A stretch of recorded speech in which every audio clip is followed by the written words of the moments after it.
waters are fast-moving. Unlike other big rallies, But earlier at about 7 a.m., a group from the Coast Guard. Welcome to #PHVote 2013. Today on Rappler. The court also ruled on the constitutionality of online libel when it further declared that Section 4C4, which penalizes online or cyber libel, is not unconstitutional with respect to the original author of the post. The Supreme Court rules online libel constitutional but strikes down 3 provisions in the cybercrime law. Senator Jinggoy Estrada says pork barrel scam witness Ruby Tuason offered deals to other senators. And the UN Commission says North Korea's Kim Jong-un should face an international court for crimes against humanity.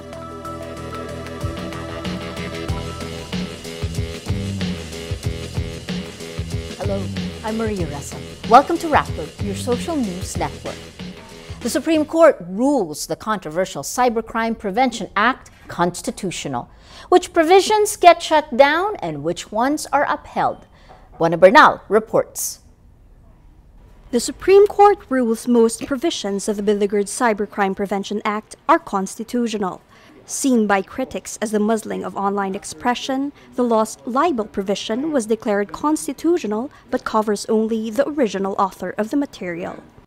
The court also ruled on the constitutionality of online libel when it further declared that Section 4C4, which penalizes online or cyber libel, is not unconstitutional with respect to the original author of the post, but unconstitutional only where it penalizes those who simply receive the post or react to it.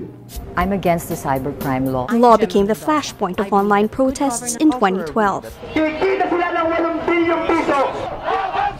Activists say the decision is an affront to civil liberties.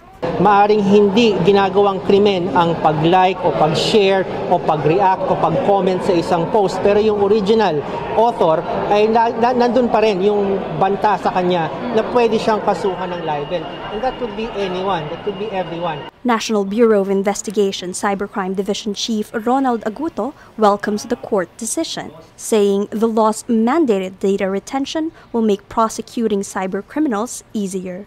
This, I understand this would be an additional cost to the telcos, but as far as the law enforcement is concerned, it will be a good and a very effective tool for us to get the necessary information from the telcos and the ISPs. The cybercrime law takes effect after the drafting and publication of its implementing rules and regulation. As its implementation draws near, it is now up to netizens to judge whether the law tramples on fundamental freedoms or is a reasonable form of government control. Juana Bernal, Rappler, Manila. First, social media post of the day. The cybercrime law was controversial when it was first passed in 2012.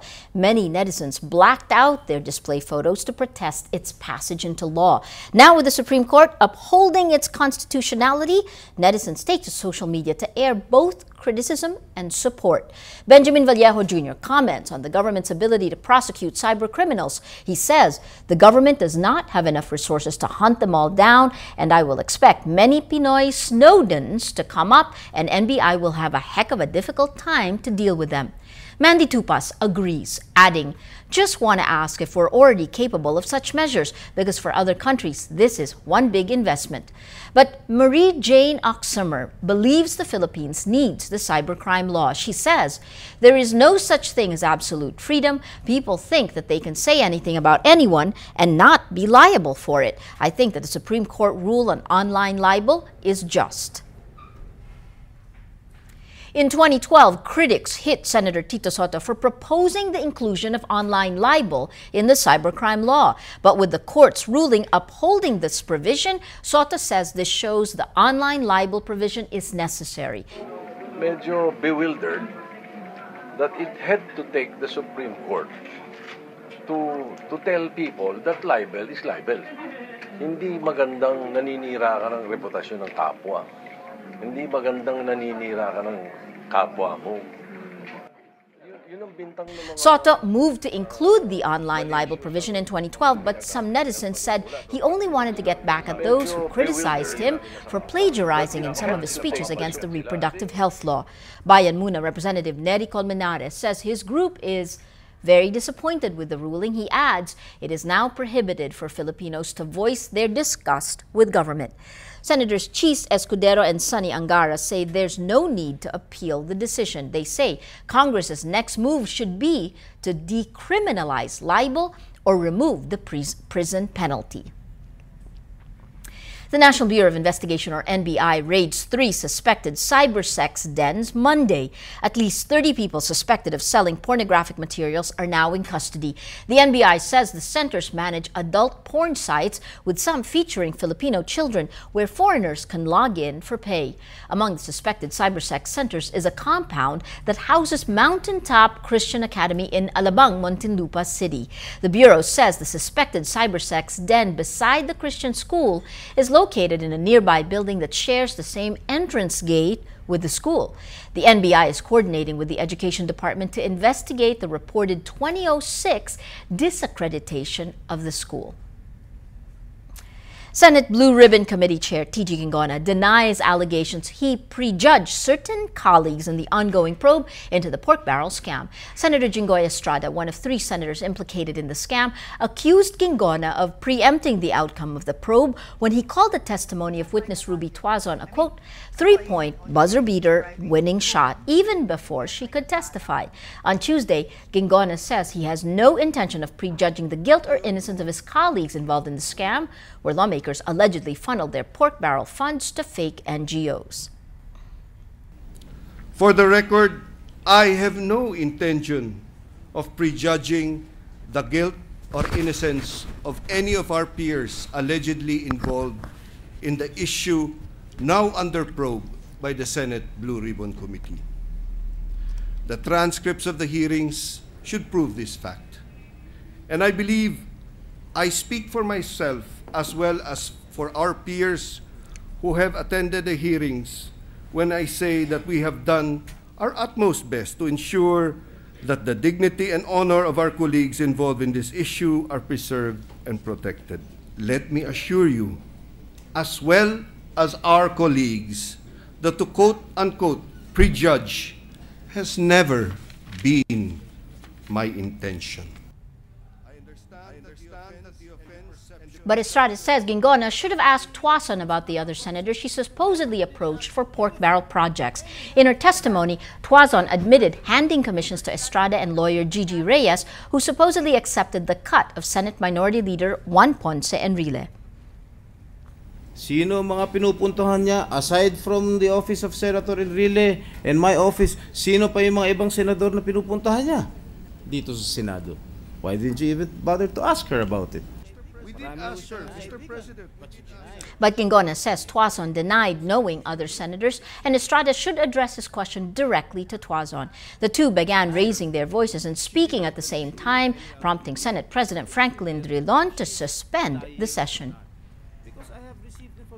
It's the legislature's turn to defend the controversial Disbursement Acceleration Program, or DAP, before the Supreme Court. The government says DAP is designed to fast-track the spending of government funds to boost the Philippine economy. But petitioners against it question the Budget Department's National Budget Circular No. 541, or NBC 541, which allows the use of DAP funds to fund priority programs not in the 2012 budget. Petitioners say the realignment of funds is illegal.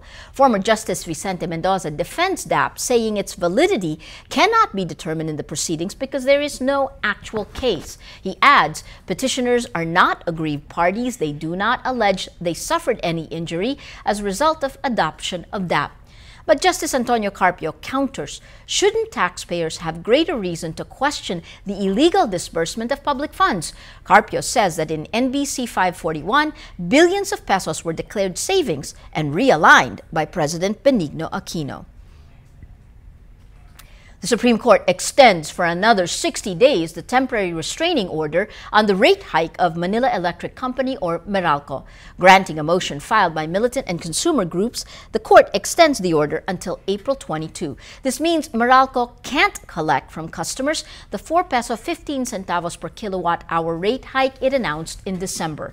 The court also stops generation companies and the electricity spot market operator from demanding and collecting December charges from Meralco. Groups question Meralco's rate increase, alleging players in the energy sector committed market abuse.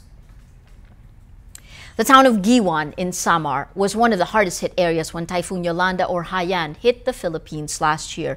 100 days after the disaster, locals start to revive their sources of livelihood. Pia Renada reports. Dawn break in Giwan, Samar, 3 months after Typhoon Yolanda. Businesses open in the small town, home to more than 47,000 people. Some are opening for the first time in months. Yolanda's winds and rain shut down businesses within hours. Stores were reduced to shambles. The only government fishing and aquaculture facility remains damaged and unusable, affecting 80% of locals who depend on the local fishing industry. But everyone wakes up from a long night. The fishermen are back at sea. Store owners repair their shops. All roads have been cleared of debris. With 10% of Giwan still off the grid, many businesses rely on generators for electricity. Store owner Billy Nadores opened his shop 2 weeks after Yolanda. Ilang week lang, 2 weeks kasi nakuhaan ko na naisip ko na kailangan maayos ka agad ito kasi wala kaming hanap buhay. Paano kayo hanap ng pira o para at least makuha namin yung pangailangan namin. Kahit naman binagyo, may pinagkikitaan naman ng mga tao na progress naman yung hanap buhay. Yolanda even changes the inventory of some businesses. Nadores used to sell mainly rice in his small store. Not anymore. Sa ngayon, madalang ang bilihan kasi maraming relief. Hindi mabinta namin yung bigas namin. So what sells in Giwan these days? Sa ngayon, dahil maraming relief, yung inumin. Malakas ang bintahan ng inumin ngayon. Kahit anong inumin. Yung alak, yung kahit ano, yung syoktong, yung lahat ng mga inumin. Kahit yung soft drinks. Animal feeds and eggs are also hot items. But there's more to the residents, beyond goods to sell and an enterprising spirit. Okay lang, mga kwan lang, mga pagsubok lang yun. Ganun talaga yun. Yung mga pagsubok yan napatatag sa atin. It's still a long way to go before Giwan makes a full recovery, but its people are ready to meet the challenge head-on. Pia Renada, Rappler, Samar. Let's now look at Rappler's Wrap for today, a list of the 10 most important events around the world you shouldn't miss. At number 5, a United Nations Commission reports North Korean leaders use murder, torture, slavery, sexual violence, and other abuses to terrorize the population into submission. CNN reports a, quote, stunning catalog of torture and the widespread abuse is unparalleled in the contemporary world. The group says it will refer its findings to the International Criminal Court for possible prosecution. It also sends a letter warning North Korean leader Kim Jong-un that he could face prosecution for crimes against humanity. At number 6, at least 10 people are killed and about a dozen others trapped after an auditorium collapsed Monday in the South Korean city of Gyeongju. As many as 450 students were attending a concert in the building when the roof caved in under heavy snow. Police fear the toll could rise, with around 400 rescuers on the scene searching for more students trapped inside the collapsed structure. And at number 8, Japan's Olympic figure skaters point to one reason behind the country's figure skating success: scary moms. Japan's 3 women figure skaters at the Sochi Olympics all come from Nagoya in the Aichi Prefecture. Japan's 1992 Olympic silver medalist Midori Ito also came from the area. Asked how the region produced Olympic contenders, 19-year-old Kanako Murakami says, "The mothers in Aichi are very enthusiastic. Some of them are very scary, actually." It's not just the coaches who crack the whip, but those mothers. The 3 skaters competed in this year's Winter Olympics in Sochi, Russia, finishing 5th in the team event. For the full top 10, visit Rappler.com's The Wrap. Every story on Rappler has a mood meter which gives you 8 emotions to choose from. Click how you feel and your vote comes down to the mood navigator in the middle of the front page. That crowdsources the mood of the day. It also gives you the top 10 stories that have affected our readers and our viewers the most in the last 24 hours. If you take a look on the front page, these 10 stories have gotten the most number of votes on the mood meter. So we see today's top story: Supreme Court rules online libel constitutional.